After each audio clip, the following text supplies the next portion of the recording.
Chapter 19 of Anne of Green Gables. A Concert, a Catastrophe, and a Confession. "Marilla, can I go over to see Diana just for a minute?" asked Anne, running breathlessly down from the east gable one February evening. "I don't see what you want to be traipsing about after dark for," said Marilla shortly. "You and Diana walked home from school together and then stood down there in the snow for half an hour more, your tongues going the whole blessed time clickety-clack. So I don't think you're very badly off to see her again." "But she wants to see me," pleaded Anne. "She has something very important to tell me." "How do you know she has?" "Because she just signaled to me from her window. We have arranged a way to signal with our candles and cardboard. We set the candle on the window sill and make flashes by passing the cardboard back and forth. So many flashes mean a certain thing. It was my idea, Marilla." "I'll warrant you it was," said Marilla emphatically. "And the next thing you'll be setting fire to the curtains with your signaling nonsense." "Oh, we're very careful, Marilla. And it's so interesting. 2 flashes mean 'Are you there?' 3 mean 'Yes,' and 4 'No.' 5 mean 'Come over as soon as possible because I have something important to reveal.' Diana has just signaled 5 flashes, and I'm really suffering to know what it is." "Well, you needn't suffer any longer," said Marilla sarcastically. "You can go, but you're to be back here in just 10 minutes, remember that." Anne did remember it, and was back in the stipulated time, although probably no mortal will ever know just what it cost her to confine the discussion of Diana's important communication within the limits of 10 minutes. But at least she had made good use of them. "Oh, Marilla, what do you think? You know tomorrow is Diana's birthday. Well, her mother told her she could ask me to go home with her from school and stay all night with her. And her cousins are coming over from Newbridge in a big pung sleigh to go to the debating club concert at the hall tomorrow night. And they are going to take Diana and me to the concert, if you'll let me go, that is. You will, won't you, Marilla? Oh, I feel so excited." "You can calm down then, because you're not going. You're better at home in your own bed. And as for that club concert, it's all nonsense, and little girls should not be allowed to go out to such places at all." "I'm sure the debating club is a most respectable affair," pleaded Anne. "I'm not saying it isn't, but you're not going to begin gadding about to concerts and staying out all hours of the night. Pretty doings for children. I'm surprised at Mrs. Barry's letting Diana go." "But it's such a very special occasion," mourned Anne, on the verge of tears. "Diana has only one birthday in a year. It isn't as if birthdays were common things, Marilla. Prissy Andrews is going to recite 'Curfew Must Not Ring Tonight.' That is such a good moral piece, Marilla. I'm sure it would do me lots of good to hear it. And the choir are going to sing 4 lovely pathetic songs that are pretty near as good as hymns. And oh, Marilla, the minister's going to take part. Yes, indeed he is. He's going to give an address. That will be just about the same thing as a sermon. Please mayn't I go, Marilla?" "You heard what I said, Anne, didn't you? Take off your boots now and go to bed. It's past 8." "There's just one more thing, Marilla," said Anne, with the air of producing the last shot in her locker. "Mrs. Barry told Diana that we might sleep in the spare room bed.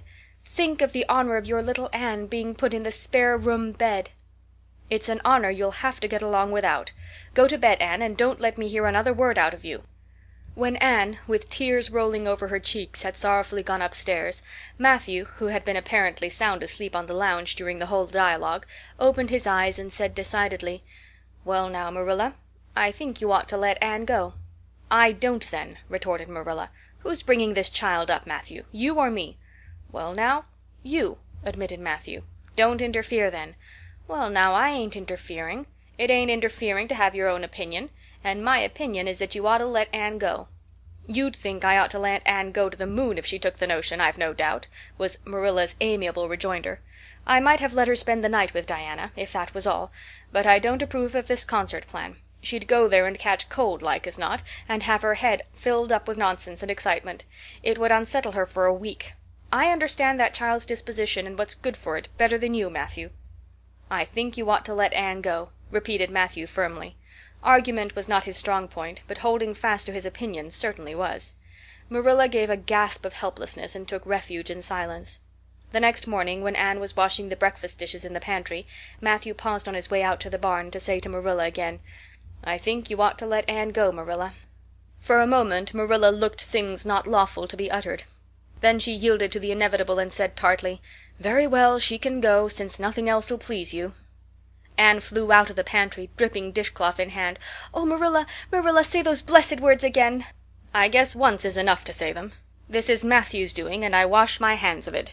If you catch pneumonia sleeping in a strange bed or coming out of that hot hall in the middle of the night, don't blame me, blame Matthew." Anne Shirley, you're dripping greasy water all over the floor. I never saw such a careless child." "Oh, I know I'm a great trial to you, Marilla," said Anne repentantly. "I make so many mistakes. But then just think of all the mistakes I don't make, although I might. I'll get some sand and scrub up the spots before I go to school.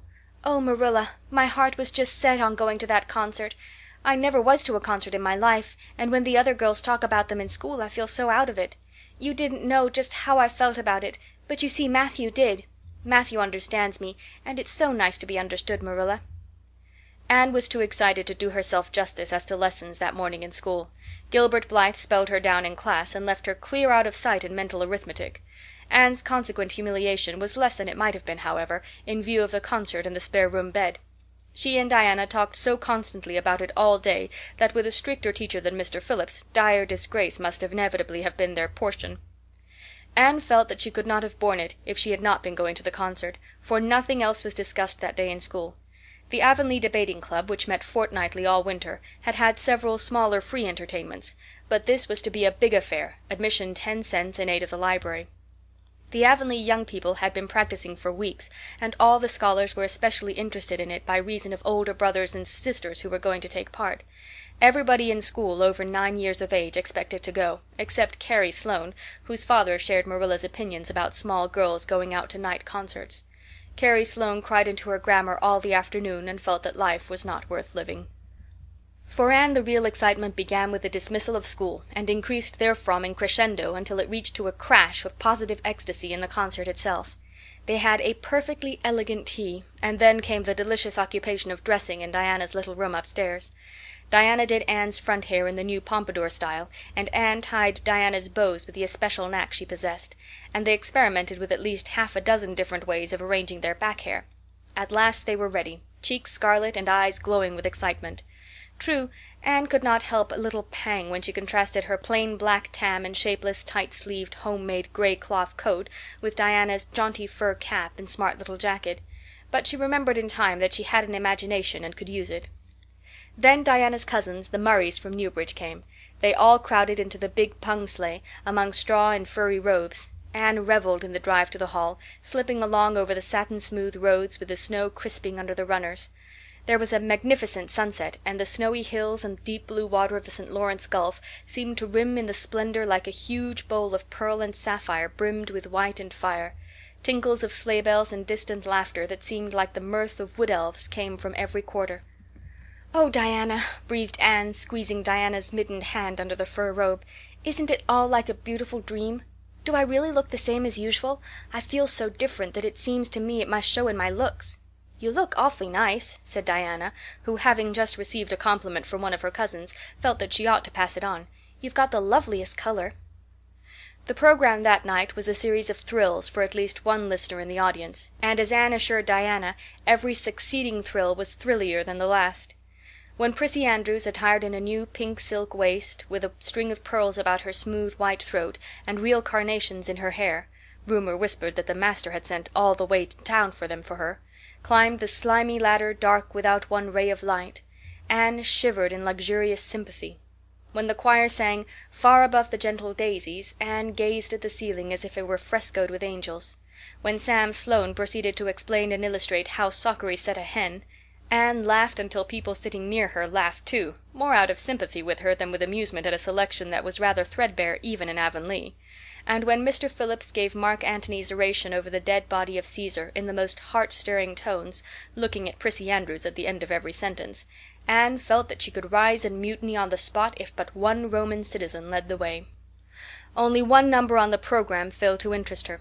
When Gilbert Blythe recited Bingen on the Rhine, Anne picked up Rhoda Murray's library book and read it until he had finished, when she sat rigidly stiff and motionless while Diana clapped her hands until they tingled. It was 11 when they got home, sated with dissipation, but with the exceeding sweet pleasure of talking it all over still to come.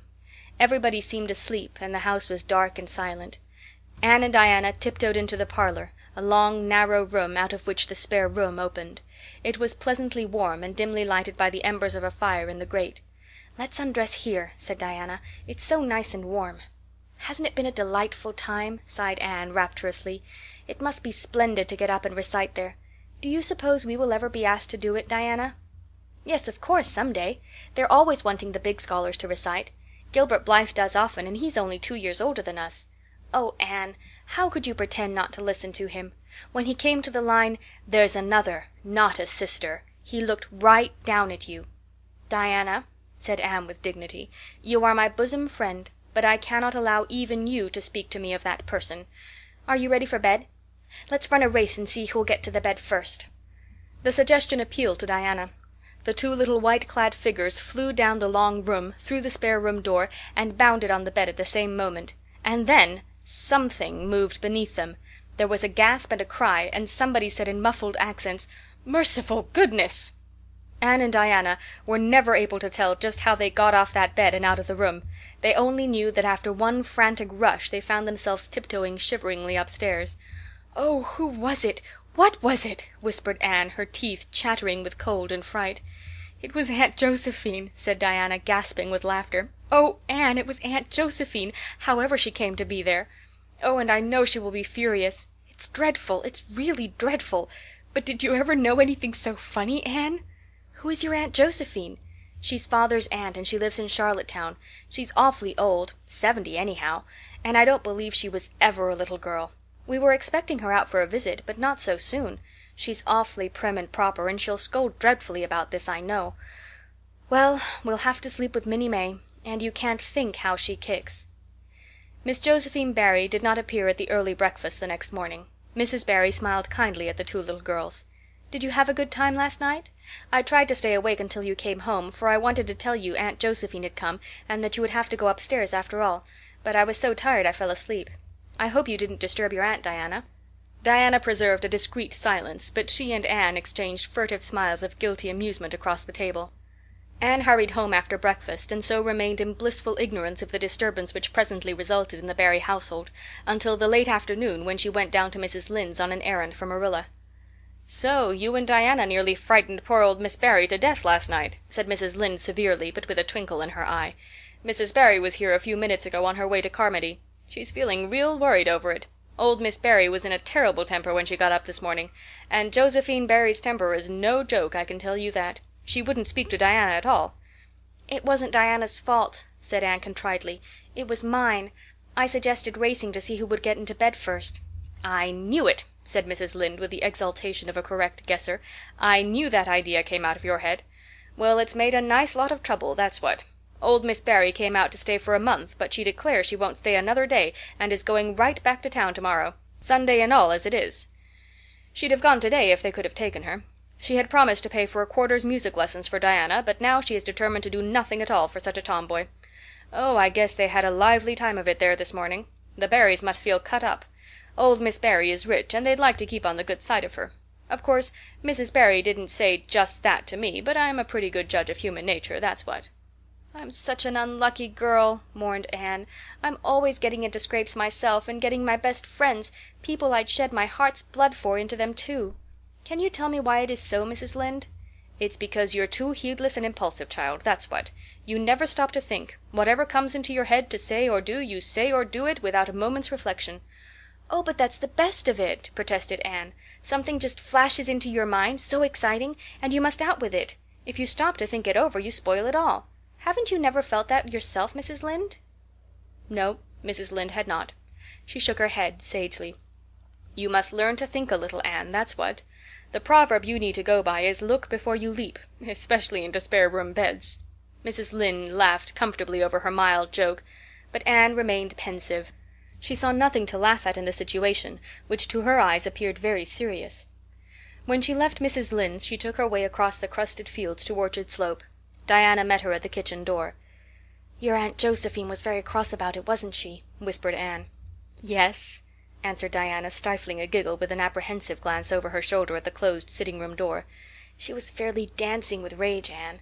Oh, how she scolded! She said I was the worst behaved girl she ever saw, and that my parents ought to be ashamed of the way they had brought me up. She says she won't stay, and I'm sure I don't care, but father and mother do." "Why didn't you tell them it was my fault?" demanded Anne. "It's likely I'd do such a thing, isn't it?" said Diana with just scorn. "I'm no telltale Anne Shirley, and anyhow I was just as much to blame as you." "Well, I'm going in to tell her myself," said Anne resolutely. Diana stared. "Anne Shirley, you'd never! Why, she'll eat you alive!" "Don't frighten me any more than I am frightened," implored Anne. "I'd rather walk up to a cannon's mouth. But I've got to do it, Diana. It was my fault and I've got to confess. I've had practice in confessing, fortunately." "Well, she's in the room," said Diana. "You can go in if you want to. I wouldn't dare. And I don't believe you'll do a bit of good." With this encouragement Anne bearded the lion in its den, that is to say, walked resolutely up to the sitting-room door and knocked faintly. A sharp "Come in" followed. Miss Josephine Barry, thin, prim, and rigid, was knitting fiercely by the fire, her wrath quite unappeased, and her eyes snapping through her gold-rimmed glasses. She wheeled around in her chair, expecting to see Diana, and beheld a white-faced girl whose great eyes were brimmed up with a mixture of desperate courage and shrinking terror. "Who are you?" demanded Miss Josephine Barry without ceremony. "I'm Anne of Green Gables," said the small visitor tremulously, clasping her hands with her characteristic gesture. "And I've come to confess, if you please." "Confess what?" "That it was all my fault about jumping into bed on you last night. I suggested it. Diana would never have thought of such a thing, I'm sure. Diana is a very ladylike girl, Miss Barry, so you must see how unjust it is to blame her." "Oh, I must, hey? I rather think Diana did her share of the jumping, at least. Such carryings on in a respectable house." "But we were only in fun," persisted Anne. "I think you ought to forgive us, Miss Barry, now that we've apologized. And anyhow, please forgive Diana and let her have her music lessons. Diana's heart is set on her music lessons, Miss Barry, and I know too well what it is to set your heart on a thing and not get it. If you must be cross with anyone, be cross with me. I've been so used in my early days to having people cross at me that I can endure it much better than Diana can." Much of the snap had gone out of the old lady's eyes by this time and was replaced by a twinkle of amused interest. But she still said severely, "I don't think it is any excuse for you that you were only in fun. Little girls never indulged in that kind of fun when I was young. You don't know what it is to be awakened out of a sound sleep, after a long and arduous journey, by two great girls coming bouncing down on you." "I don't know, but I can imagine," said Anne eagerly. "I'm sure it must have been very disturbing. But then there is our side of it, too. Have you any imagination, Miss Barry? If you have, just put yourself in our place. We didn't know there was anybody in that bed, and you nearly scared us to death. It was simply awful the way we felt. And then we couldn't sleep in the spare room after being promised. I suppose you are used to sleeping in spare rooms, but just imagine what you would feel like if you were a little orphan girl who never had such an honor." All the snap had gone by this time. Miss Barry actually laughed, a sound which caused Diana, waiting in speechless anxiety in the kitchen outside, to give a great gasp of relief. "I'm afraid my imagination is a little rusty. It's so long since I used it," she said. "I dare say your claim to sympathy is just as strong as mine. It all depends on the way we look at it. Sit down here and tell me about yourself." "I'm very sorry I can't," said Anne firmly. "I would like to, because you seem like an interesting lady, and you might even be a kindred spirit, although you don't look very much like it. But it is my duty to go home to Miss Marilla Cuthbert. Miss Marilla Cuthbert is a very kind lady who has taken me to bring up properly. She is doing her best, but it is very discouraging work. You must not blame her because I jumped on the bed. But before I go, I do wish you would tell me if you'll forgive Diana and stay just as long as you meant to in Avonlea." "I think perhaps I will, if you will come over and talk to me occasionally," said Miss Barry. That evening Miss Barry gave Diana a silver bangle bracelet and told the senior members of the household that she had unpacked her valise. "I've made up my mind to stay simply for the sake of getting better acquainted with that Anne girl," she said frankly. "She amuses me, and at my time of life an amusing person is a rarity." Marilla's only comment when she heard the story was, "I told you so." This was for Matthew's benefit. Miss Barry stayed her month out and over. She was a more agreeable guest than usual, for Anne kept her in good humor. They became firm friends. When Miss Barry went away she said, "Remember, you Anne girl, when you come to town you're to visit me, and I'll put you in my very sparest spare room bed to sleep in." "Miss Barry was a kindred spirit after all," Anne confided to Marilla. "You wouldn't think so to look at her, but she is. You don't find it out right at first, as in Matthew's case, but after a while you come to see it. Kindred spirits are not so scarce as I used to think. It's splendid to find out there are so many of them in the world." End of chapter 19.